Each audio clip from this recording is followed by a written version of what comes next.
Добрый день, уважаемая комиссия. Меня зовут Герасимова Алина. Я ученица 8 класса школы номер 7 города Якутска.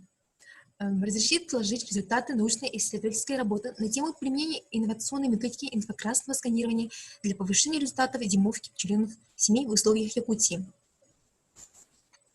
Гипотеза. Применение инновационной методики инфракрасного сканирования позволит повысить удельный вес успешной зимовки пчелосемей в экстремальных условиях Якутии, позволит моментально обнаружить и визуализировать дефекты ограждающих конструкций, которые не улавливаются другими приборами, позволит бесконтактно проводить мониторинг состояния пчелосемей в период зимнего покоя.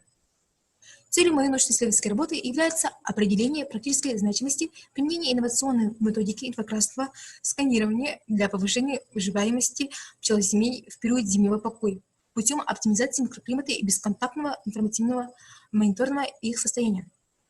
Задача. Изучение параметров микроклимата общепринятыми зоогигиеническими методами. Использование метода инфракрасного сканирования для определения причин отклонения параметров микроклимата от нормативов. Изучение состояния пчелосемей методом инфракрасного сканирования. Изучить результаты зимовки пчелосемей. Исследование проведено на пасеке Кюнтыкта Намского улуса в течение 3 лет.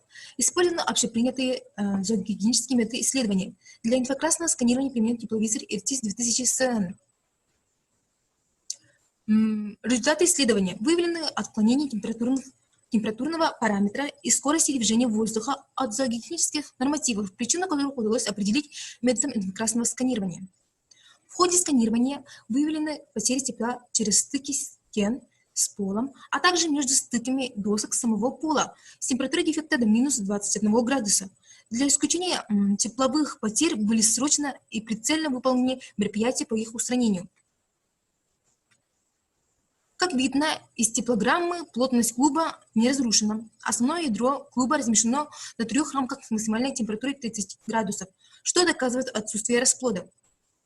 Клуб размещен на 2-м корпусе. Размещение клуба пчел на 2-м корпусе объясняется с низкими температурами дефектов стыка, стены и пола до минус 21 градуса. Применение инфракрасного сканирования позволило бесконтактно проводить мониторинг и получить визуальный информативный материал, не беспокоя пчелосемьи.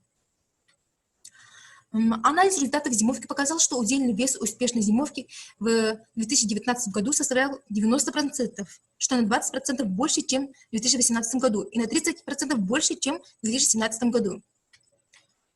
Применение инновационной технологии инфракрасного сканирования является наиболее информативным методом и может применяться на практике для повышения выживаемости пчелосемей до 90% в период зимовки и при мониторинге состояния пчелосемей. Таким образом, научная гипотеза доказана на практике. Спасибо за внимание.